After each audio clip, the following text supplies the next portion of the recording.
죽은 왕녀를 위한 파반느. 박민규 저작을. 위즈덤 하우스 2025년 11월 19일. 책 소개. 영화 파반느 개봉 예정. 17주년 기념 양장 특별판. 개정판 후기. 그 후 17년 수록. 우리는 모두 죽은 왕녀 곁에 들러리 선시녀와 마찬가지였다. 외모 이데올로기에 대한 야심찬 반격. 아름다움의 바깥에서 시작된 가장 아름다운 이야기. 2008년 온라인 연재 당시부터 17년간 스테디셀러로 자리 잡은 죽은 왕녀를 위한 파반느가 영화 개봉을 앞두고 다시 새롭게 주목받고 있다. 새로운 장정으로 선보이는 개정판에는 소설 속 나와 그녀, 요한의 17년 후 이야기를 더해 독자들에게 한층 확장된 감동을 전한다.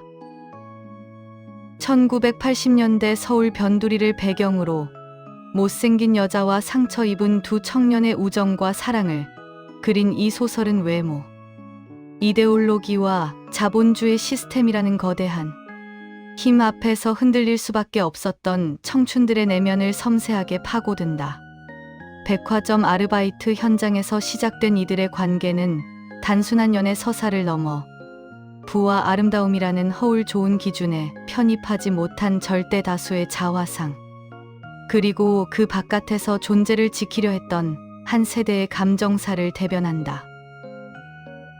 마돈나, 마이클 잭슨, 켄터키 치킨집 등 소비 문화가 촘촘하게 번져가던 시대적 풍경 속에서 박민규는 못생김이라는 낙인을 단 인물에게서 오히려 진정한 사랑과 인간다움을 조명하며 외모 중심의 질서의 정면으로 문제를 제기한다. 스스로를 부끄러워하고 비교 속에 지쳐가는 오늘날 독자들에게 그의 소설은 소수의 화려한 빛이 아닌 불완전한 우리 각자가 가진 내면의 빛으로 세상을 다시 보게 만드는 특별한 경험을 선사한다. 목차. 라스 메니나스. 무비 스타. 내가 처음 당신의 얼굴을 보았을 때.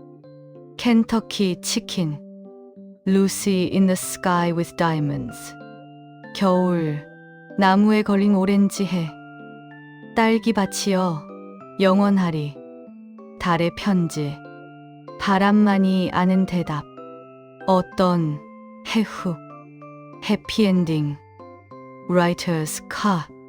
작가의 말 부끄러워하지 않고 부러워하지 말기. 개정판에 붙이는 후기. 그 후 17년. 책 속으로. 모든 사랑은 오해다. 그를 사랑한다는 오해. 그는 이렇게 다르다는 오해. 그녀는 이런 여자란 오해. 그에겐 내가 전부란 오해. 그의 모든 걸 이해한다는 오해. 그녀가 더없이 아름답다는 오해. 그는 결코 변하지 않을 거란 오해. 그에게 내가 필요할 거란 오해. 그가 지금 외로울 거란 오해. 그런 그녀를 영원히 사랑할 거라는 오해.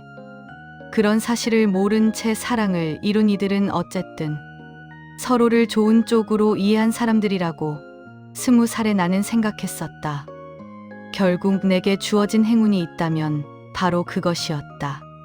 그런 서로의 이해가 오해였음을 깨닫지 않아도 좋았다는 것. 해서 고스란히 서로가 이해한 서로를 영원히 간직할 수 있었다는 것. 16쪽. 세계라는 건 말이야. 결국 개인의 경험치야.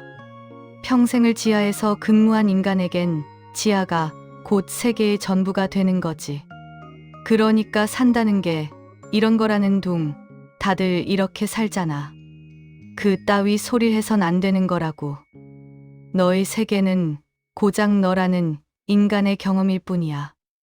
아무도 너처럼 살지 않고 누구도 똑같이 살 순 없어. 그딴 소리를 짓거리는 순간부터 인생은 맛이 가는 거라고. 174조. 여자는 누구나 자신의 내부에 그런 방을 가지고 있어요. 아름답고 아름다울 수 있고 해서 진심으로 사랑받고 설사 어떤 비극이 닥친다 해도 내일은 내일의 태양이 뜰 거야 라고 중얼거릴 수 있는 그런 방 말이에요. 아무리 들어갈 수 없는 방이라 해도 결국엔 문득 그 방 앞에 서 있는 자신을 발견하게 되는 거예요. 전 그게 희망이라고 생각해요. 아무도 찾아올 리 없지만 그래도 그 방문에 몸을 기대면 기대어 울고 있으면 마음이 따뜻해지는 거죠. 220조. 나는 그 무엇도 이해할 수 없었고 그 무엇도 믿지 않았다. 따라 뛰는 사람들, 피리 소리를 따라 어디론가 달려가던 사람들과 날이 갈수록 발전하는 세상의 풍경들을 그저 우두커니 바라볼 뿐이었다. 345조. 출판사 서평. 모든 사랑은 오해다. 사랑을 이룬 이들은 어쨌든 서로를 좋은 쪽으로 이해한 사람들이라고 20살에 나는 생각했었다. 2008년부터 6개월간 온라인 서점 예스24 블로그에 연재되었던 죽은 왕녀를 위한 파반느는 발표 초기부터 박민규의 색다른 연애 소설로 회자되며 독자들의 뜨거운 관심을 받았다.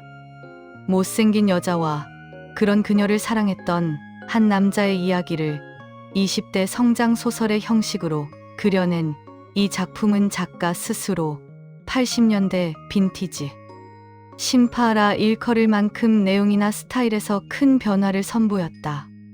자본주의 시스템이 본격적으로 가동되기 시작한 80년대 중반의 서울을 무대로 한 이 소설엔 평범한 인간관계가 어려울 정도로 못생긴 여자와 잘생기고 번듯하지만 부모에게 버림받은 트라우마를 공유한 두 명의 청년이 등장한다. 백화점 아르바이트 현장에서 만난 이들 세 사람은 서로의 결핍과 아픔을 거울처럼 비추며 조심스럽게 가까워진다. 상처받은 인간의 내면에 그 어느 작품보다 깊이 파고드는 이 소설을 통해 작가는 부조리와 편견 가득한 사회의 장벽 앞에서 절망할 수밖에 없었던, 그래서 무참히 사회의 바깥으로 추방당했던 우리 모두의 첫사랑의 기억을 들추어낸다. 표제이기도 한 죽은 왕녀를 위한 파반느에서 죽은 왕녀 곁에 선 시녀가 상징하는 것은 비단 주인공의 못생긴 연인만이 아니다. 그것은 80년대에 대한 추억 그 자체다. 그것은 로그막이기도 했고 소설이기도 했으며 늘 성공을 꿈꾸던 우리네 서민들의 삶 자체이기도 했다. 마돈나, 마이클 잭슨, 할리우드의 온갖 삼류 영화들 틈바구니에서 문득 자신들의 비루한 삶에 눈물을 삼키곤 했던, 그래서 예뻐지고 싶고 부유해지고 싶고 세련되고 싶었던 지나간 우리의 모습들이다. 모리스 라벨이 벨라스케스의 그림에서 모티브를 얻어 죽은 왕녀를 위한 파반느를 작곡했듯 박민규는 죽은 왕녀 곁에 들러리 선 시녀의 모습에서 부와 권력의 시스템 안에 농락당한 애처로운 절대다수의 그림자를 발견해낸 셈이다. 박민규의 소설에서 예외 없이 발견되는 자본주의 시스템과 주류 비주류의 역학관계에 대한 비판의식이 이번엔 외모, 이데올로기에 희생당하고 있는 여성의 입장을 새롭게 재조명한 것이다.